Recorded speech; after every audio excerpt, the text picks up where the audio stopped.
अस्सलाम वालेकुम। आज के लेक्चर में हम पढ़ेंगे formal education, non formal education और इनफॉर्मल एजुकेशन। इसके बारे में एमसीक्यूज के बहुत सारे लेक्चर्स जो है वो मैंने अपलोड किए हुए। तो आज हम इसका डिस्क्रिप्टिव लेक्चर पढ़ेंगे, ठीक है। तो इसके बारे में जो मेन पॉइंट्स है वो मैं आपको बताऊंगा कि फॉर्मल एजुकेशन क्या होती है, नॉन फॉर्मल एजुकेशन क्या होती है और इनफॉर्मल एजुकेशन जो है वो कौन सी होती है, ठीक है। तो सबसे पहले हम फॉर्मल एजुकेशन के बारे में पढ़ेंगे, फिर हम नॉन फॉर्मल और फिर हम इनफॉर्मल के बारे में, ठीक है। तो सबसे पहले हम देखेंगे कि फॉर्मल एजुकेशन जो है वो क्या चीज है, ठीक है। फॉर्मल एजुकेशन जो है वो क्या चीज है। इन तीनों के बारे में अगर आपने सही मानों में सीखना है तो इस लेक्चर को आपने पूरा देखना है। थोड़ा लेंथी लेक्चर होगा लेकिन आप इंशाल्लाह इन तीनों को सीख जाएंगे। तो देखिए, फॉर्मल एजुकेशन की कुछ हम पॉइंट्स डिस्कस करेंगे, फिर नॉन फॉर्मल के, फिर इनफॉर्मल के।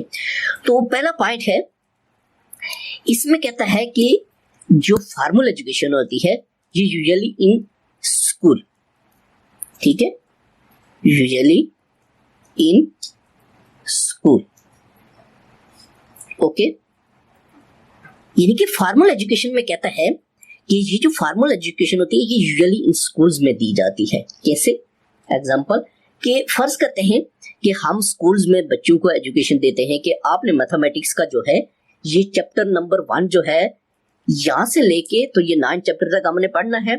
एक स्पेसिफिक हमारे पास जो है सिलेबस आ गया है, एक स्पेसिफिक बुक आ गई है, ठीक है। और हमने किस तरह से पढ़ना है, एक फॉर्मल वे से। टीचर आएगा, लेक्चर देगा, टेस्ट होंगे, ये एक हम अपना एक मैकेनिज्म बना लेते हैं, ठीक है। इसी तरह कॉलेजेस में भी जो बुक्स से स्टडी की जाती है, यानी कि एक स्पेसिफिक रूल्स, रिजिड रूल्स आप इसको कह सकते हैं कि हम इसमें रिजिड रूल्स होते हैं, ठीक है। तो कहने का मतलब ये है कि यानी कि आप कह सकते हैं कि इसमें रिजिड रूल्स हैं, यानी कि इन रूल से हम बाहर नहीं निकल सकते। जो भी सिलेबस है, जो भी चीज है कि इसमें से पेपर आएगा, ये करेंगे, वो करेंगे, तो ये अक्सर जो है फॉर्मल एजुकेशन जो है ये स्कूल्स वगैरह में दी जाती है, ठीक है। तो दूसरा है, इसका पॉइंट दूसरा ये हो सकता है कि मे बी, ठीक है, मे बी रिप्रेसिव, ठीक है, रिप्रेसिव, मे बी रिप्रेसिव। देखिए, रिप्रेसिव जो है इसका मतलब ये होता है हमारे पास कि जिसको हम जाबराना कहते हैं, ठीक है, इसलिए उर्दू में लिख रहा हूं कि आपको समझ आ सके। रिप्रेसिव, ये आपको मैंने ऊपर भी बता दिया है कि इसके रिजिड रूल्स होते हैं, यानी कि जाबराना ये आप एजुकेशन इसको कह सकते हैं कि ये एक स्पेसिफिक वे से, इस स्पेसिफिक टाइम में, एक स्पेसिफिक बुक में से एक स्पेसिफिक टीचर जो है ये इसको पढ़ाएगा। यानी कि जाबराना आप कह सकते हैं कि इसके रिजिड रूल्स जो मैंने लिखे हैं कि इसके रिजिड रूल्स होते हैं ये। और ये आपको पता है कि स्कूल्स वगैरह में जो एजुकेशन दी जाती है, बाद वक्त बच्चों की दिल नहीं भी करता तो जाबराना जबरदस्ती तौर पे उनको दी जाती है, ठीक है। ये इसकी है। तीसरा इसका पॉइंट है, इसमें कहता है कि ये कंपल्सरी होती है, ठीक है, कंपल्सरी होती है। कंपल्सरी क्या मतलब कि फर्ज करते हैं, हम देखते हैं कि स्कूल्स वगैरह में कि हम कहते हैं कि ये जो बुक है इंग्लिश की यहाँ से यहाँ तक, और ये एजुकेशन जो है, ये बुक्स जो है हमने पूरे साल में ख़त्म करनी है, पढ़नी है और आगे पेपर देना है। यानी कि ये कंपलसरी है, ये बच्चों ने ये पढ़ना ही पढ़ना है, ठीक है। जैसे कंपलसरी सब्जेक्ट्स होते हैं इसी तरह ये कंपलसरी होती है फॉर्मल एजुकेशन। नेक्स्ट आपके पास 4 है, इसमें कहता है कि स्ट्रिक्टली टीचर लेड, ठीक है, स्ट्रिक्टली टीचर, ठीक है, टीचर लेड। यानी कि कहने का मतलब यह है कि उस्ताद की क़यादत, ठीक है, यानी कि उस्ताद की क़यादत में, इसको हम कह सकते हैं कि उस्ताद की क़यादत में ये दी जाती है। यानी कि स्ट्रिक्टली टीचर लेड होती है, यानी कि उस्ताद की क़यादत में होती है, ये उस्ताद की क़यादत से हट के, यानी इनफॉर्मल वे से, फील्ड से, इस तरह से ये नहीं होती, ठीक है। उसके बाद 5वां है, इसमें कहता है ये प्लान्ड होती है, ठीक है, यानी कि प्लान्ड की होती है। कैसे? यानी कि जैसे मैंने आपको पहले बताया कि स्कूल्स में जो एजुकेशन दी जाती है आपके सामने, कि एक प्लानिंग होती है कि ये बुक हमने यहाँ तक यहाँ पढ़नी है, ये चीज पढ़नी है, एक प्लानिंग करनी है, लेसन प्लानिंग करनी है, फलां फलां, इस तरह से ये प्लानिंग के तहत होती है। ऐसे ये इस तरह से नहीं हो सकती, ठीक है। उसके बाद 6 है कि ये सीक्वेंशियल होती है, ठीक है, सीक्वेंशियल, ठीक है, सीक्वेंशियल होती है, यानी कि एक सीक्वेंस से ये दी जाती है, समझ आइए, यानी कि एक सीक्वेंस से। फर्ज कहते हैं हम बुक पढ़ाते हैं स्कूल में, तो एक सीक्वेंस से हम उसको पढ़ाते हैं, पहला चैप्टर, दूसरा चैप्टर, ये चीज पढ़नी है, ये पढ़ना है, ये इस तरह से हमने पढ़ना है, यानी कि इनफॉर्मली वे से इसको नहीं पढ़ाया जाता है, एक सीक्वेंशियल ये होती है, ठीक है, सीक्वेंस से इसको पढ़ाया जाता है, दी जाती है। उसके बाद है स्टूडेंट अटेंडेंस रिक्वायर्ड, इसमें स्टूडेंट्स की अटेंडेंस, स्टूडेंट अटेंडेंस रिक्वायर्ड होती है, ओके, यानी कि इसमें स्टूडेंट्स की अटेंडेंस जरूरी है, यानी कि स्टूडेंट अटेंड होंगे तो उनको फॉर्मल एजुकेशन, स्कूल में स्टूडेंट ही नहीं है तो जाहिर है किसको दी जाती है, ये भी इसका पॉइंट है, स्टूडेंट। उसके बाद है ये increasing interaction between student and teacher, यानी कि ये इंक्रीजिंग करती है, इंक्रीजिंग करती है क्या, interaction, interaction between student and teacher. देखिए फॉर्मल एजुकेशन जो है ये जो तल्लुक है स्टूडेंट और टीचर के दरमियान ये पैदा करती है। कैसे? स्कूल में आपको पता है कि स्टूडेंट जो होगा तो जाहिर है डेफिनेट डेली टीचर से मिलेगा, उससे एजुकेशन हासिल करेगा, तो उनका आपस में इंटरेक्शन हो जाता है, ठीक है। ये कुछ पॉइंट्स थे इनफॉर्मल के। अब कुछ पॉइंट्स में आपके साथ शेयर करूंगा नॉन फॉर्मल के, ठीक है। ये फॉर्मल के थे तो नॉन फॉर्मल, फिर इनफॉर्मल, नॉन फॉर्मल, ठीक है। नॉन फॉर्मल एजुकेशन के जो कुछ पॉइंट्स जो है वो मैं आपसे डिस्कस करूंगा। तो सबसे पहला जो होता है ये इसका भी ये है कि एट होम और स्कूल, ये भी जो है एट होम ये घर में भी दी जा सकती है और स्कूल में भी, ठीक है। यानी कि इनफॉर्मल होती है लेकिन ये स्कूल में भी दी जा सकती है और घर में भी दी जा सकती है, ये दोनों जगहों पे दी जा सकती है। कौन सी? नॉन फॉर्मल, ठीक है। अब देखिए जो नॉन फॉर्मल होती है इसको हम ये डिस्टेंस एजुकेशन भी इसको कहते हैं, ठीक है, डिस्टेंस एजुकेशन भी कह सकते हैं, और इसके ओपन सिस्टम भी इसको हम कह सकते हैं, ठीक है, ओपन सिस्टम भी इसको हम कह सकते हैं। तो इसको हम करस्पॉन्डेंस लर्निंग भी कह सकते हैं। ये सारे इसके नाम है, आपने याद रखना है, करस्पॉन्डेंस, ठीक है। यानी कि नॉन फॉर्मल जो होती है ये करस्पॉन्डेंस, करस्पॉन्डेंस भी इसको करस्पॉन्डेंस लर्निंग भी इसको कह सकते हैं, ठीक हो गया। तो ये घर में भी हो सकती है और स्कूल में भी हो सकती है, ठीक है। दूसरा है इसका पॉइंट के ये रिलेटिवली सपोर्टिव होती है, ठीक है, रिलेटिवली सपोर्टिव, सपोर्टिव होती है, ठीक है।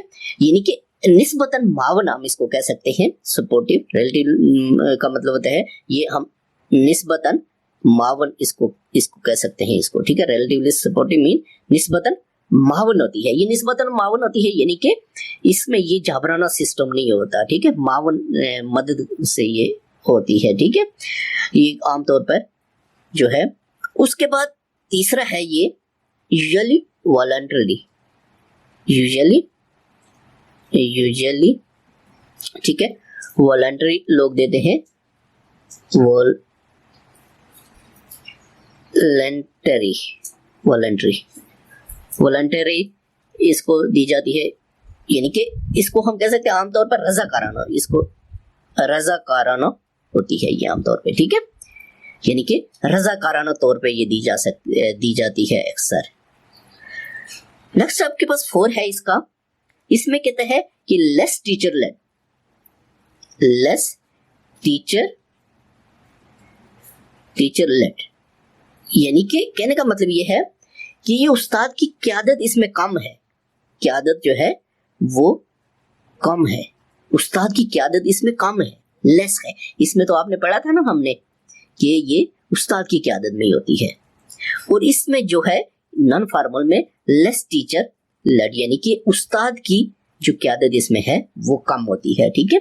उसके बाद ये भी प्लान होती है, ठीक है, ये भी प्लान होती, प्लान करके ये दी जाती है, ये ज़हन में रखना है।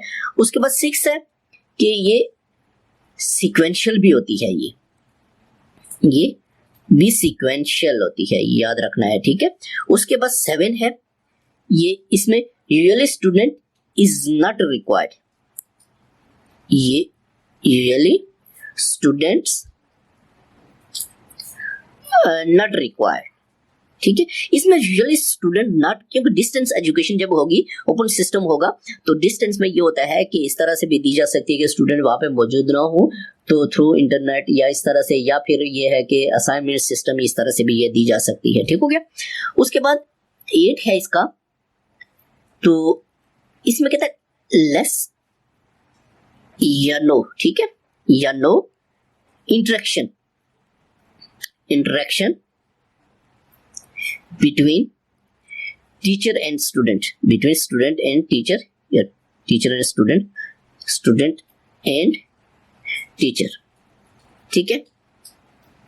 यानी कि इसमें कहता है कि लेस इंटरेक्शन होता है, या नो इंटरेक्शन भी हो सकता है, किसके दरमियान, स्टूडेंट और टीचर के दरमियान, यानी कि एक क्लास में जरूरी नहीं है कि बैठ के वो दें, ठीक है। यानी कि उसमें ये होता है कि असाइनमेंट बेस्ड डिस्टेंस लर्निंग, ये ऊपर में मेंशन किया हुआ है, तो ये इस तरह से होती है, ठीक है। इनफॉर्मल एजुकेशन में क्या कहता है, इसमें देखिए इसके पार्ट्स हम लिखेंगे, वेरी इंपॉर्टेंट। इसमें कहता है कि ये एनीवेयर हो सकती है, ठीक है, एनीवेयर, ओके।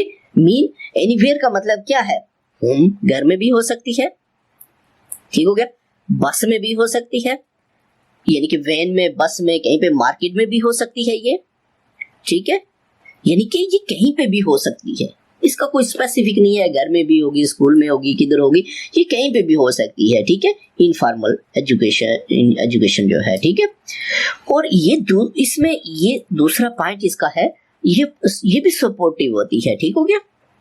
इसमें भी ये भी सपोर्टिव होगी, मावन, ठीक है, ये भी मावन होगी, ठीक है, मददगार होगी, ये भी सपोर्टिव होती है, सपोर्ट इसको जरूर होती है। नेक्स्ट आपके पास तीसरा है, ये भी वॉलंटरी होती है, ठीक है, वॉलंटरी होती है, वॉलंटरी होती है ये भी, ठीक है। ये कौन सी, इनफॉर्मल एजुकेशन जो है ये भी वॉलंटरी होती है। उसके बाद ये यूजुअली लर्नर लेड, ठीक है, यूजुअली लर्नर लेड, कहने का मतलब ये है कि ये इस तरह से होती है कि ये डिपेंड करती है, यानी कि आजकल आपने देखा कि जदीद दौर में ये है कि लर्नर लेड जो है, यानी कि टोटली जो सीखने वाला होता है उस पर डिपेंडेंट होती है, ठीक है। यानी कि जो लर्नर होता है, आजकल जदीद दौर में भी कहते हैं कि चिल्ड्रन सेंट्रल एजुकेशन जो है वो मोस्ट इंपॉर्टेंट है। तो ये जो होती है इनफॉर्मल एजुकेशन, ये भी लर्नर लेड, यानी कि ये लर्नर के ऊपर डिपेंड करती है, जिस तरह से वो चाहेगा उसी तरह ये होगी, ठीक है भैया, जिस तरह से वो डिमांड करेगा। नेक्स्ट आपके पास है, ये इसकी है, ये अनप्लान्ड होती है, ठीक है, इसकी कोई प्लानिंग नहीं होती, ये अनप्लान होती है, यानी कि इसकी कोई प्लानिंग नहीं होती, ये बस इनफॉर्मल वे से होती है, ठीक है, इसकी कोई प्लानिंग नहीं की जाती। उसके बाद इसका है, ये नॉन सीक्वेंशियल होगी, इसमें कोई, आप कह सकते हैं कि इसमें कोई सीक्वेंस नहीं है, नॉन सीक्वेंशियल होगी, ठीक है, नॉन सीक्वेंशियल होगी, ठीक है। यानी कि इसका कोई सीक्वेंस नहीं है, यहाँ से यहाँ तक पढ़ना है, ये करना है, वो करना है, बल्कि ये नॉन सीक्वेंस होती है। उसके बाद इसका है कि ये नो स्टूडेंट अटेंडेंस, इसमें स्टूडेंट की जरूरत नहीं होती है, नो स्टूडेंट अटेंडेंस, ठीक है, अटेंडेंस, यानी कि इसमें स्टूडेंट का होना जरूरी नहीं है, ठीक है। उसके बाद no interaction between student and teacher, ठीक है, इसका ये है नो इंटरेक्शन